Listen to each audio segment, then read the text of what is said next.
Thank you. And Commissioners, I would like to talk about the wildland fires currently burning over the proposed route for the Jordan Cove pipeline in Oregon. These fires are very serious. They're burning over where a proposed block valve is going to be put. And the FEIS never considered any of this. We'll take your information. Thank you.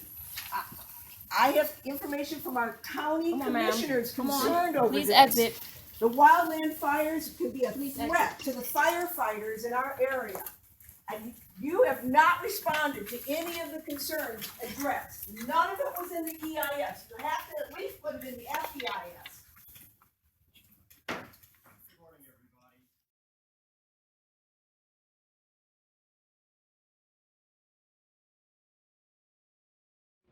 everybody. Roseburg, Oregon, and I am threatened with the Pacific Connector pipeline and the Jordan Cove LNG export project.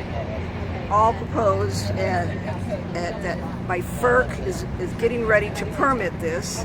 September 30th, they're getting ready to give a draft decision, and December 30th, they're going ready to give the certificate that allows a foreign country to take my property for their personal profits in order to put the pipeline in. Not only me, but another 300 Oregonian families are under threat of eminent domain that FERC is going to give a permit to take our land. And this pipeline itself is dangerous, and the export terminal is very dangerous too.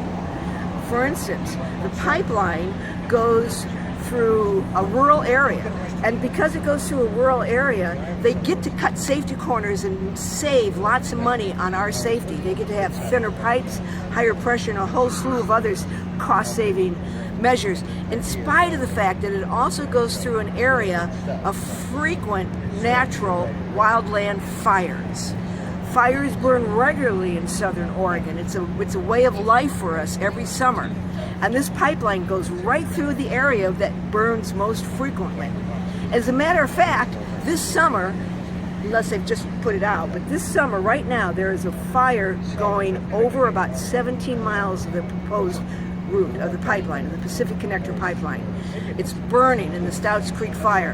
And the FERC has never considered what a wildland fire will do to the pipeline. And here we have all our firefighters that we consider heroes. They're saving our homes, they're saving our land, and they're fighting that fire, and they're going to be walking over a high pressure, unodorized gas pipeline while they're fighting this wildfire.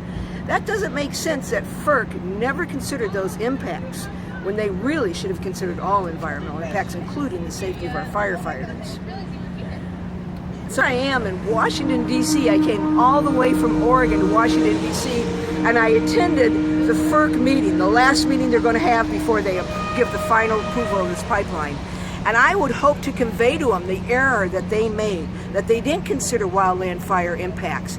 And so I went to the meeting today, and as they started the meeting, I got up to tell them this. I understood there was no formal public comment period, so I just stood up at the beginning of the meeting and I said to them that the wildland fire is currently burning over the proposed pipeline route and that they had not considered these impacts. And I tried to talk about the above ground part of the pipe, which is called a valve, was right there where the fire is burning. I tried to talk about how they put out the fire with bulldozers making fire lines right over where the pipe would have been. But they didn't want to hear anything I had to say. They just drugged me out of the meeting right from the very beginning. I was able to tell them a few of those things. I'm not sure how much they heard, but they really need to consider the impacts of wildland fire on these pipes. All our lives are in danger here.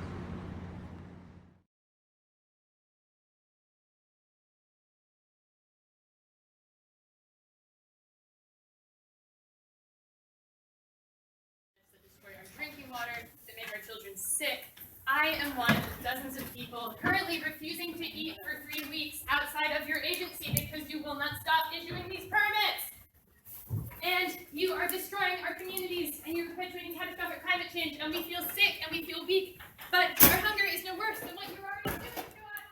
No more.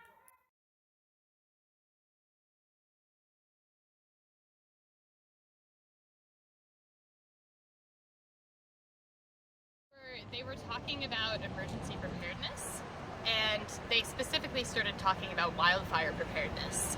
And I just thought this is too much that they're talking about wildfire preparedness when someone literally at the beginning of the meeting spoke about how a wildfire was impacting her community. So I stood up and I said, if you want to prepare for wildfires, stop issuing these permits. I am one of dozens of people who have refused to eat for 3 weeks outside of your agency. And although we feel sick and exhausted, our hunger is no worse than you poisoning our drinking water, you making our children sick, you creating catastrophic climate change, and you will hear us. We will not go away, and you will not take away my future. You will not take away my children's future. You will not take away these people's lives. And I screamed no new permits for a while as I was walking down the stairs, and they grabbed my arm really tightly every time I screamed, and sort of tried to like shove me down the escalator. And then when I got down, the security guard put his arm around me and said, "Now what's wrong?" And I gave him a long lecture about everything that was very, very wrong. And then he was like, "It's okay now, you vented, you let it out." And I was like, "Oh no, there's a lot more where that came from." And he was so condescending. But then I came out and these people were waiting for me, and it was incredible.